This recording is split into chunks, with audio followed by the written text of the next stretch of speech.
India has made a very important announcement at Glasgow, net zero by 2070, with big pledges on renewables.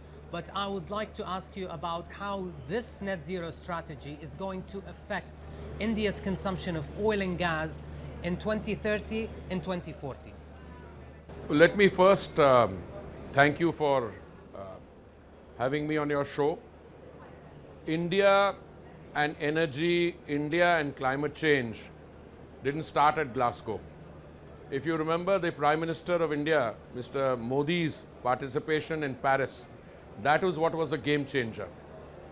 The debate earlier was characterized in somewhat sharp adversarial tones. You know, one part of the world has been the polluter, they bear the primary responsibility, and developing countries, rightly, I mean, I would still say that, they bear what is called common but differentiated responsibility. That used to be at the top.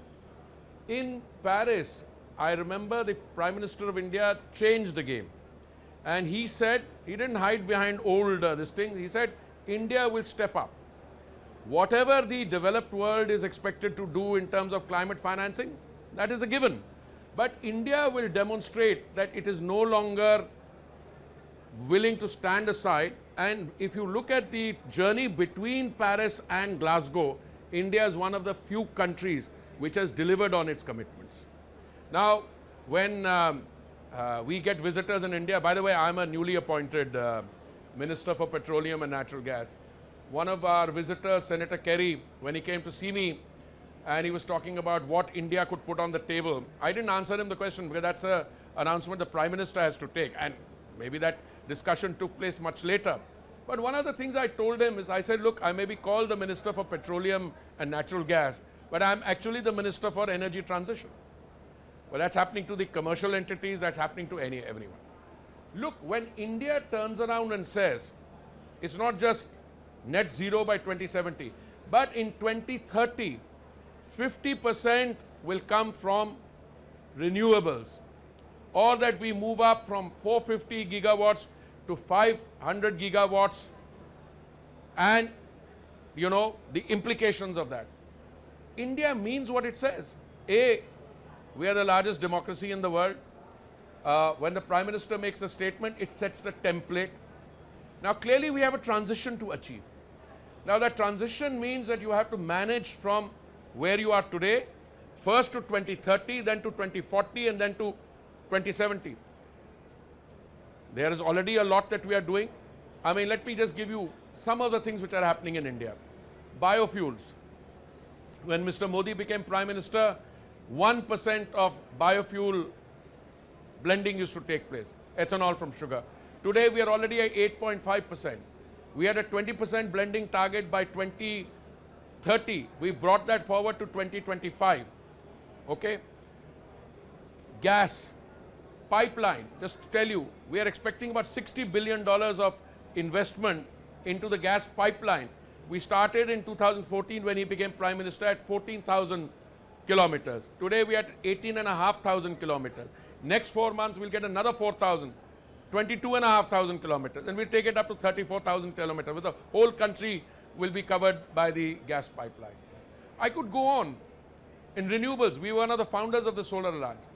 Your question is, can we have those commitments, and also how does it affect our traditional? Well, clearly, if you had the green hydrogen today, on which we have a massive program, you wouldn't need to do, you suddenly shift to green hydrogen. But everything has a context and it has a ecosystem around it. Green hydrogen, we are going to be very big, we'll be pioneers in that, but we need to bring the price down. You know, you need to provide power at a particular price, then you need to be able to have electrolyzer. Okay, now we are on that journey, but precise how, what stage we will be able to do it, I think Glasgow is what, 10 days old? We're already on the drawing board with our people to say how we can accelerate some of these things. There's a massive program going on. Our traditional oil marketing companies are into electric vehicles. I think we've announced that in the next few years, we will have 22,000 at our petrol station, we will have electro charging station. electricity charging stations, which in turn gives a fillip to electric car manufacturers. Equally, when you move from 20% or even to 20% biofuel mixing, E20 or 20% blended petrol, ethanol is going to be available on the bunks from very short period of time from now. I think in about 22, 23, we will have 20% blended fuel there. Then you come to the next stage, and one of my colleagues is already talking to the automobile manufacturer, get flexi fuel engine. So it's not that there is a sequentiality in these things. You do one thing first and then you finish the second. It happens simultaneously. I agree with you, it's a very ambitious target that the Honorable Prime Minister set for us, net zero by 2070 and all those intermediary steps at 2030. But you know, if you go by India's track record, what we've been able to do in the past, from no movement to massive movement in Paris, and then we take it on. Look, you are a very famous agency, you know there's always politics in these things. Sometimes if you focus on one, you're trying to divert attention from the other. It's so very convenient for people to try and take the eye off the ball on gas and petrol and shift to coal. But I can tell you, any talk which suggests that India was responsible for, you know, phase down from phase out, is just physically not correct.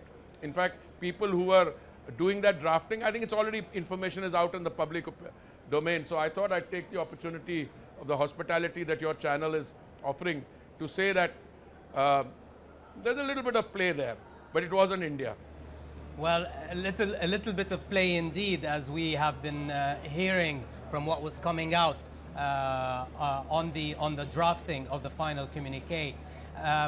Let's stick to oil.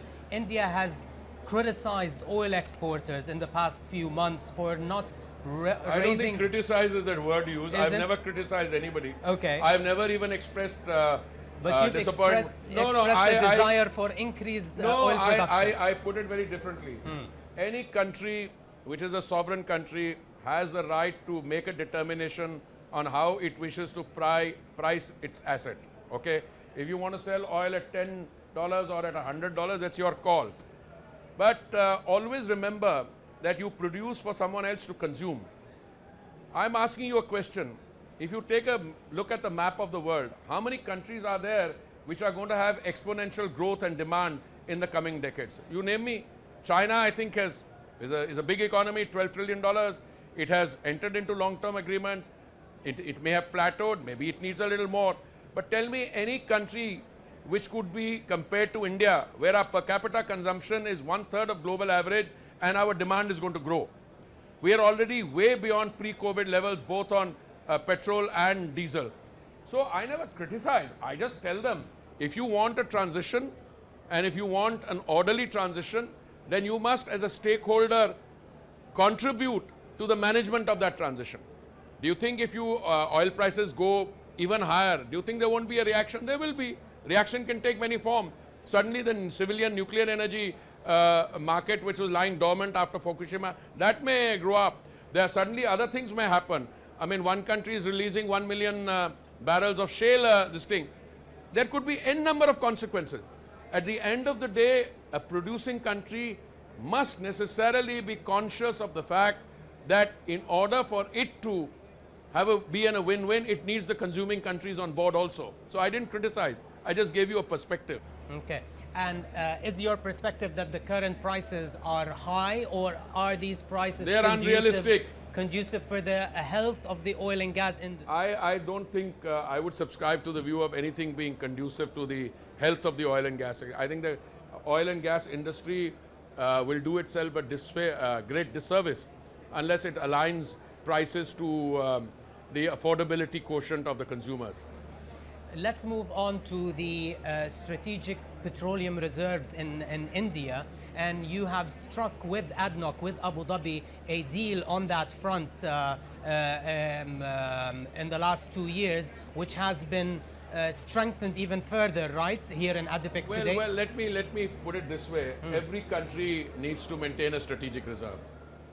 By definition, a strategic reserve is required for an emergency kind of a situation when you are, when there are, force majeure, major earthquake or geopolitical events. Surely you need that. And your IEA membership as well, right? No, no, absolutely. So we have been replenishing our strategic reserves, and I think the agreement you are referring to, I was present when something was signed. I think that will be made public today. We are in the process of, augmenting our strategic reserve to take it to what is global prescribed levels by the International Energy Agency. I think we are at what? 80 days of consumption, and consumption going up also. We need to go a little further to make it 100 days, etc. But we are in the process of doing that.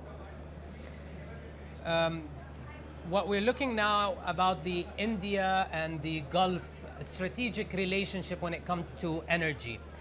We are seeing energy investments going both ways between the India and the GCC region, whether in upstream or downstream or middle stream. Tell us a little bit more about how you view this strategic energy relationship. Well, let me first give you a somewhat simplistic perception. I am a student of the energy situation and the evolving energy situation. I've been oil and natural gas minister, or now I call myself Minister of Energy Transition, only for about 3 months or so. No country is ever only a consuming country, especially when you are dealing with a big economy. You are both consuming and you are producing. You are both importing and you are exporting. We import crude, our companies refine and export out. We make investments in other countries. In a previous government which was led by Mr. Vajpayee, in the year 2001, we invested in a facility in Sakhalin, in the Russia and Far East. It has done very well, that investment. We made investments in Sudan, they did well. People are making, Indian entities are making investment in the Gulf. As you mentioned, our friends in the Gulf Cooperation Council are making investments in India, both upstream, downstream. This is what I call a healthy economic energy cooperation matrix. Where will that take shape? How will it evolve? Now I have many people I talk to, including His Excellency the Minister from here, Minister from Saudi Arabia. They also want to do cooperation with us, not only in traditional energy, but also in green energy. So this is an evolving situation, and I think it is in one sense, a reflection on the maturity of the relationship, that the transactions and influences, investments are going in both directions. Minister Puri, thank you very much for taking the time and for your candor.